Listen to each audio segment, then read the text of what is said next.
ಗುತ್ತಿಗೆದಾರರೊಬ್ಬರಿಗೆ ಕಂಪನಿಯ ಕೆಲಸಗಾರರೇ black mail ಮಾಡಿ 2.77 ಕೋಟಿ ರೂಪಾಯಿ ಹಣ ವಸೂಲಿ ಮಾಡಿ ಬಳಿಕ ಜೀವ ಬೆದರಿಕೆ ಹಾಕಿದ ಬಗ್ಗೆ ಜಿತೇಶ್ ಮತ್ತು ಕಾಂಗ್ರೆಸ್ ಯುವ ಮುಖಂಡ ನಿಜಾಮ್ ಅಲಿಯಾಸ್ ಇಬ್ರಾಹಿಂ ಎಂಬಿಬ್ಬರು ಆರೋಪಿಗಳ ವಿರುದ್ಧ ಹೊರ ಪೊಲೀಸ್ ಠಾಣೆಯಲ್ಲಿ ಪ್ರಕರಣ ದಾಖಲಾಗಿದೆ.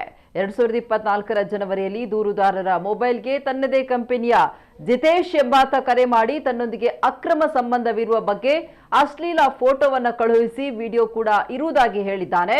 35 ಲಕ್ಷ ರೂಪಾಯಿ ನೀಡಬೇಕು, ಇಲ್ಲದೆ ಹೋದಲ್ಲಿ ವಿಡಿಯೋ ವೈರಲ್ ಮಾಡುವುದಾಗಿ, ಜೊತೆಗೆ ಗುತ್ತಿಗೆದಾರರ ಪತ್ನಿಗೂ ಇದನ್ನು ಕಳುಹಿಸುವುದಾಗಿ ಬೆದರಿಕೆ ಹಾಕಿದ್ದಾನೆ. ಇದರಿಂದ ಬೆದರಿದ ದೂರುದಾರರು ಮರ್ಯಾದೆಗೆ ಅಂಜಿ ಆತನ ಕರೆಯಂತೆ ಕದ್ರಿ ಬಳಿಯ ಹೋಟೆಲ್ಗೆ ಹೋಗಿದ್ದಾರೆ. ಅಲ್ಲಿ ಜಿತೇಶ್ 35 ಲಕ್ಷ ರೂಪಾಯಿ ಕೊಡದಿದ್ರೆ ಸುಮ್ಮನೆ ಬಿಡೋದಿಲ್ಲ ಅಂತ ಬೆದರಿಕೆ ಹಾಕಿದ್ದಾನೆ. ಆತನಿಗೆ ಹೆದರಿ ತನ್ನ ಬ್ಯಾಂಕ್ ಖಾತೆಯ 10 ಲಕ್ಷ ರೂಪಾಯಿ ಮೊತ್ತದ 2 ಚೆಕ್ ಮತ್ತು 15 ಲಕ್ಷದ 1 ಚೆಕ್ ನೀಡಿದ್ದಾರೆ. ಇದರಲ್ಲಿ 10 ಲಕ್ಷದ 2 ಚೆಕ್ನಲ್ಲಿದ್ದ 20 ಲಕ್ಷ ರೂಪಾಯಿಯನ್ನ ಜಿತೇಶ್ ವರ್ಗಾಯಿಸಿಕೊಂಡಿದ್ದ. ಖಾತೆಯಲ್ಲಿ ಅಷ್ಟೇ ಮೊತ್ತ ಇದ್ದ ಕಾರಣ 15 ಲಕ್ಷದ ಚೆಕ್ ಡ್ರಾ ಆಗಿಲ್ಲ.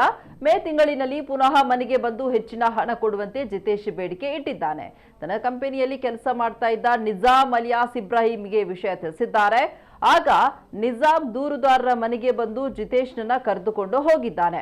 1 ವಾರದ ಬಳಿಕ ನಿಜಾಮ್ ದೂರುದಾರರ ಬಳಿ ಜಿತೇಶ್ ನಿಮ್ಮ ಹೆಸರು ಬರೆದು ಆತ್ಮಹತ್ಯೆ ಮಾಡಿಕೊಂಡಿದ್ದಾನೆ, ಕೇಸಿನಲ್ಲಿ ಜಿತೇಶ್ ಆತ್ಮಹತ್ಯೆ ನೋಟು ಬರೆದ ಫೋಟೋ ವೈರಲ್ ಮಾಡಿದ್ರೆ ನಿಮ್ಮ ಮೇಲೆ ಕೇಸ್ ಆಗುತ್ತೆ ಅಂತ ಬೆದರಿಸಿದ್ದಾನೆ.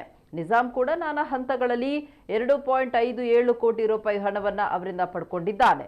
ಇದಾದ ಬಳಿಕ ಒಂದು ದಿನ ಜಿತೇಶ್ನನ್ನ ದೂರುದಾರರು ಮಂಗಳೂರಿನಲ್ಲಿ ನೋಡಿದ್ದು, ಈ ಬಗ್ಗೆ ನಿಜಾಮ್ನಲ್ಲಿ ವಿಚಾರಿಸಿದಾಗ ಆತ ಬೆದರಿಸಿದ್ದಾನೆ. 2026 ಜೂನ್ 1ರಂದು ಜಿತೇಶ್ ಮತ್ತೆ ಬೆದರಿಸಿ 10 ಲಕ್ಷ ರೂಪಾಯಿ ಹಣದ ಬೇಡಿಕೆ ಇಟ್ಟಿದ್ದಾನೆ. ಇಬ್ಬರ ಬ್ಲಾಕ್ ಮೇಲ್ನಿಂದ ರೋಸಿ ಹೋದ ಬಳಿಕ ದೂರುದಾರರು ಉರ್ವ ಠಾಣೆಗೆ ದೂರು ನೀಡಿದ್ದು, ಜಿತೇಶ್ ಮತ್ತು ನಿಜಾಮ್ ವಿರುದ್ಧ ಸೂಕ್ತ ಕಾನೂನು ಕ್ರಮ ಕೈಗೊಳ್ಳುವಂತೆ ಆಗ್ರಹಿಸಿದ್ದಾರೆ. ಪೊಲೀಸರು ಪ್ರಕರಣ ದಾಖಲಿಸಿ ತನಿಖೆ ನಡೆಸ್ತಾ ಇದ್ದಾರೆ. ಆರೋಪಿ ನಿಜಾಮ್ ಯುವ ಕಾಂಗ್ರೆಸ್ ಮುಖಂಡನಾಗಿದ್ದಾನೆ ಅಂತ ತಿಳಿದು ಬಂದಿದೆ.